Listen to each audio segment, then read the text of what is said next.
Para que uma empresa de cosméticos possa lançar um novo produto no mercado, é preciso saber se ele é seguro para o consumidor, se ele não vai irritar a pele ou causar dermatite de contato alérgica, que é uma reação bastante frequente causada por substâncias sensibilizadoras, que são aquelas que, ao entrar em contato com a pele, vão desencadear uma resposta imunológica, que vai causar bolhas, manchas e dor na pele.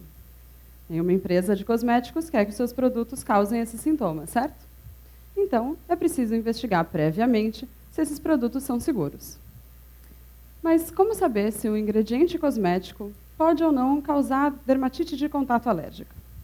Bom, no início do século passado, os pesquisadores desenvolveram a sensibilização cutânea experimental, que são testes que utilizam animais, principalmente porquinhos da Índia, para tentar prever se a substância vai ou não causar dermatite de contato alérgica, partindo do princípio de que se uma substância causa alergia em animais, provavelmente vai causar também em seres humanos. Bom, nesses testes, os pelos dos animais são removidos e a substância a ser testada é aplicada na pele. Após alguns dias, a substância é reaplicada e observamos se há vermelhidão ou inchaço no local. Se houver, nós entendemos que é um sensibilizador, ou seja, provavelmente aquele produto vai causar uma reação alérgica na pele de seres humanos. Bom, além dos porquinhos da Índia, que, diga-se de passagem, não são porcos e nem originários da Índia, muitos outros animais, como coelhos, ratos e camundongos, foram e são até hoje muito utilizados como modelos de pesquisa, modelos científicos. Mas todo modelo é uma representação, uma idealização simplificada, e não uma cópia exata.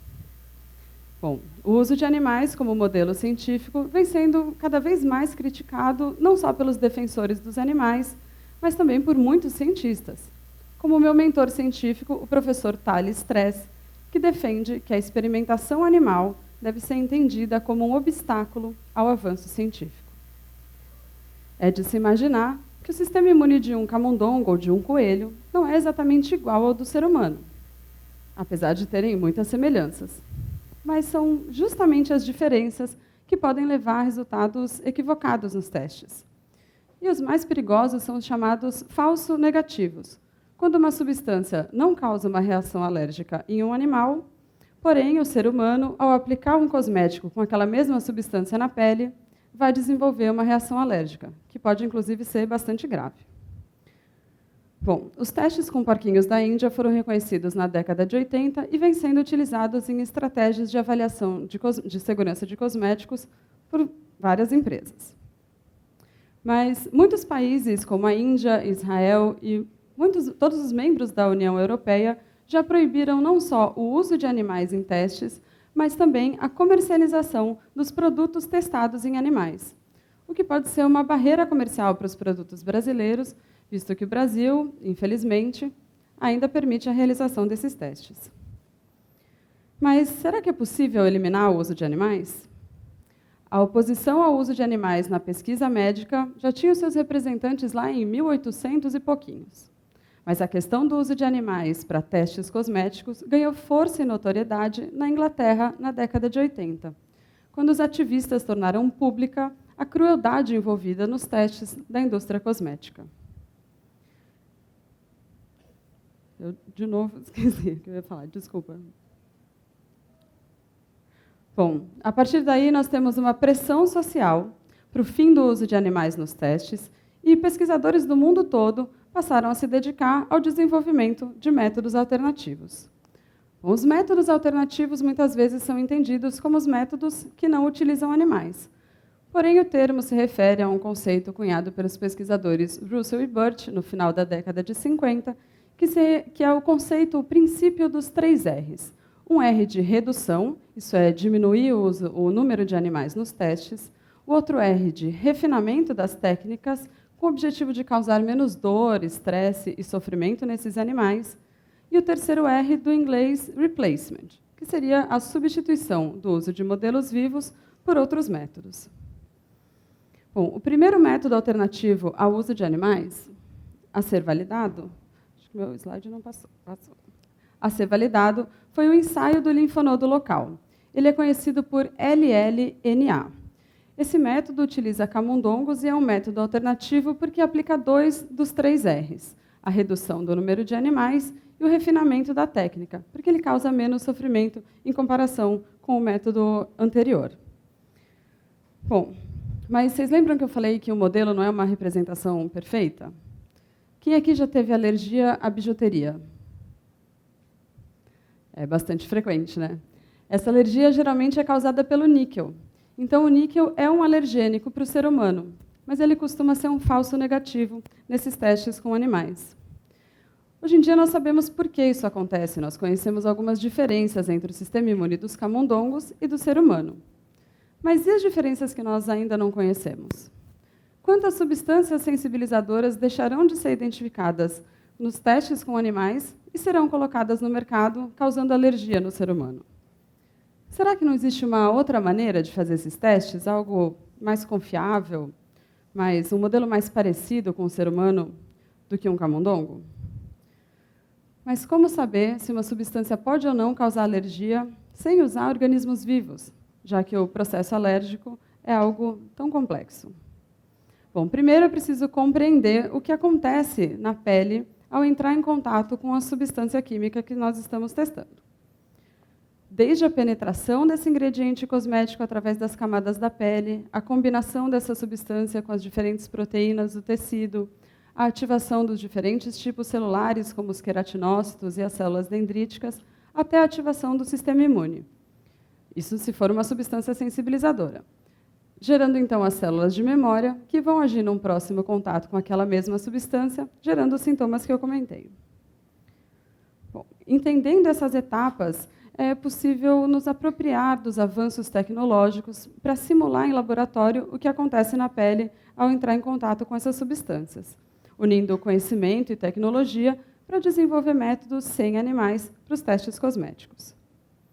Bom, visando aquele terceiro R, o da substituição, os testes cosméticos passam a fazer uso dos métodos in vitro, que são as culturas de células em laboratório, inclusive células humanas. E no ano passado foi reconhecido o primeiro método in vitro alternativo, substitutivo aos testes em animais para sensibilização cutânea.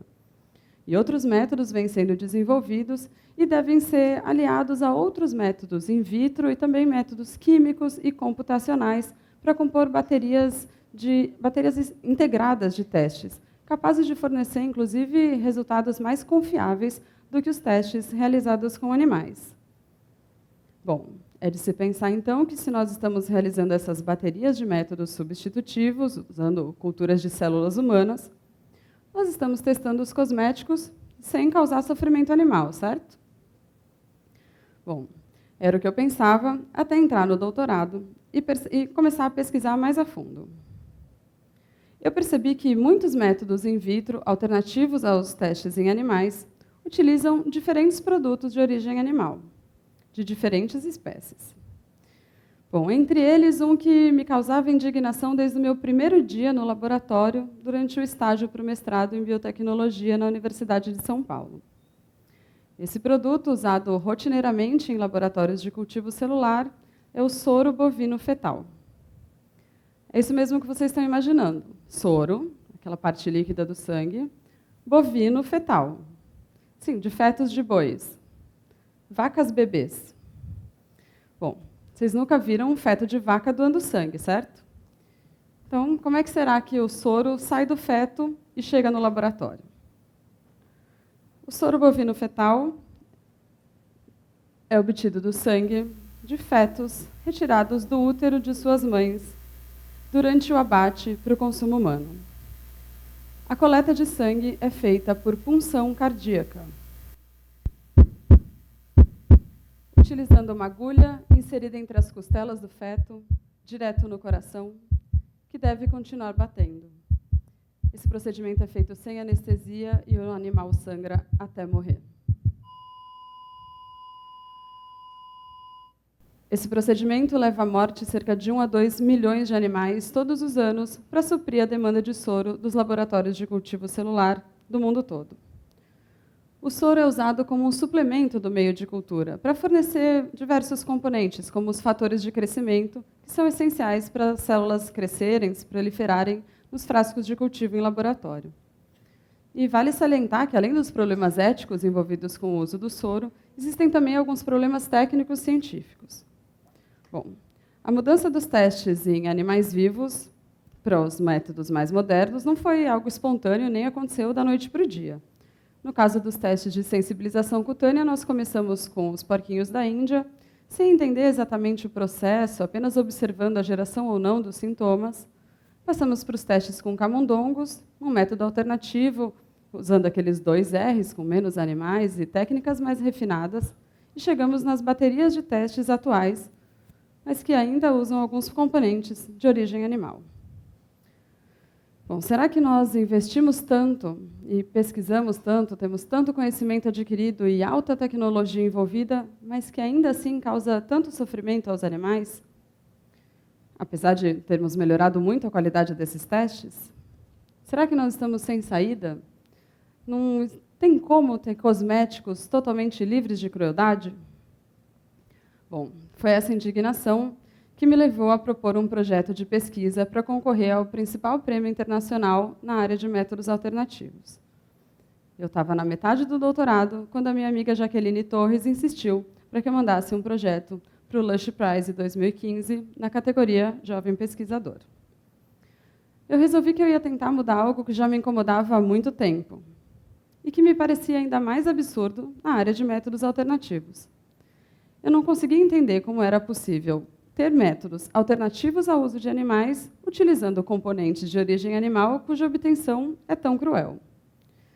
Por que ninguém estava preocupado com o uso do soro bovino fetal? Bom, parece que os pesquisadores estão tão preocupados com os detalhes técnicos dos seus experimentos que não se preocupam como aqueles reagentes que eles utilizam foram obtidos. E as pessoas que lutam pelo fim do uso de animais nos testes, ao saberem que os métodos usam culturas de células humanas, entendem que não há sofrimento animal envolvido. Bom, e assim o uso do soro bovino fetal nos métodos in vitro não estava sendo questionado. Mas eu sou uma cientista ativista, ou uma ativista cientista, não sei. E o que me deixava mais inconformada era saber que existem alternativas ao uso do soro. Eu já tinha pesquisado sobre isso alguns anos antes, durante o mestrado, e sabia que era possível cultivar células humanas em outros meios de cultura, já disponíveis comercialmente e que são totalmente livres de produtos de origem animal. Bom, se existem alternativas, por que não tentar tornar os métodos in vitro totalmente livres de crueldade? Bom, felizmente, os jurados do Lush Prize concordaram comigo e me deram o prêmio que financiou a pesquisa que está sendo realizada no Inmetro, aqui no estado do Rio de Janeiro, em um dos laboratórios centrais da Rede Nacional de Métodos Alternativos. Bom.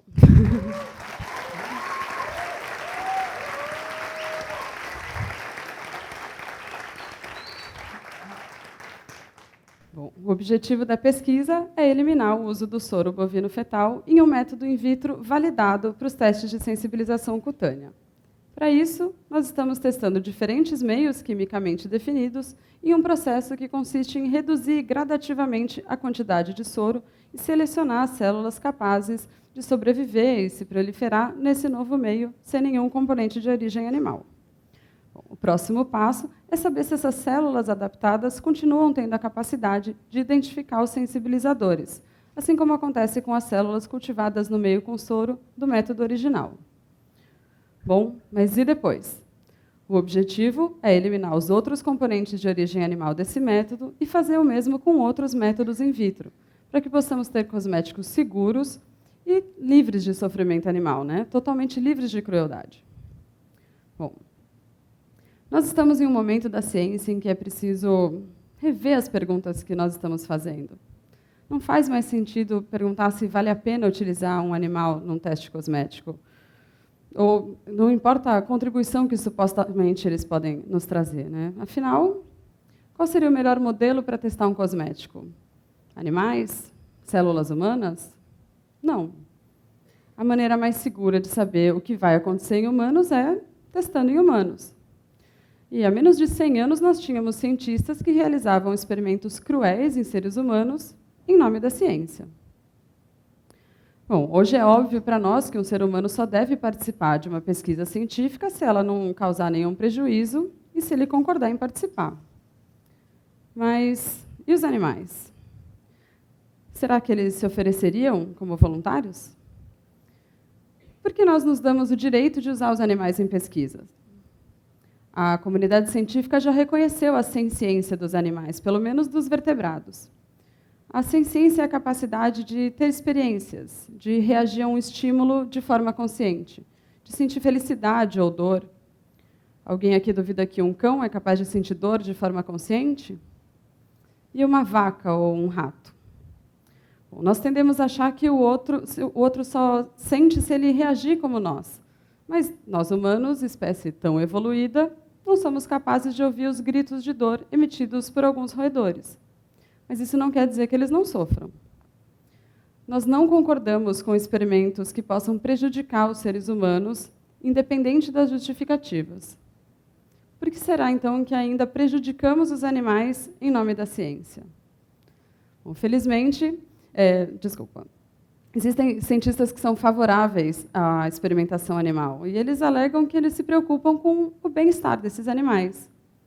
Mas se nós concordamos que eles têm o direito de não sofrer, por que não estamos respeitando o direito deles não participarem da pesquisa? Por que não respeitamos o direito deles à própria vida? Bom, felizmente, existem cientistas dedicados ao fim do uso de animais na ciência. E eu preciso dizer que trabalhar todos os dias em prol da mudança que eu quero ver no mundo é uma honra, uma alegria e um privilégio. Mas será que nós, como humanidade, estamos fazendo a nossa parte? Se concordamos que causar sofrimento desnecessário em animais é algo que não deve acontecer, por que a maioria de nós não coloca isso em prática no dia a dia? Os animais são explorados e torturados para as mais diferentes finalidades, além da ciência. Em esportes, no entretenimento, como em circos e zoológicos, na produção de roupas de couro e lã, no transporte, na alimentação. Aliás, porque a maioria de nós ainda se alimenta de animais, mesmo sabendo que a criação desses animais para o consumo humano é algo tão cruel. E não é só uma questão de respeitar os animais. Até a ONU recomenda eliminar os produtos de origem animal da alimentação. É comprovadamente benéfico para a nossa saúde e para o planeta como um todo. Bom, nós estamos num momento de transição importante, revendo a nossa relação com o meio ambiente e com os animais, repensando conceitos, mudando hábitos. E é claro que grandes mudanças não acontecem da noite para o dia, mas os animais não existem para o nosso benefício. Eles têm o direito de não serem explorados, torturados e mortos. E nós temos o dever e a obrigação ética de não causar sofrimento a eles. Não só os cientistas, mas todos nós, em nossas atitudes diárias. Façam parte da mudança. Obrigada.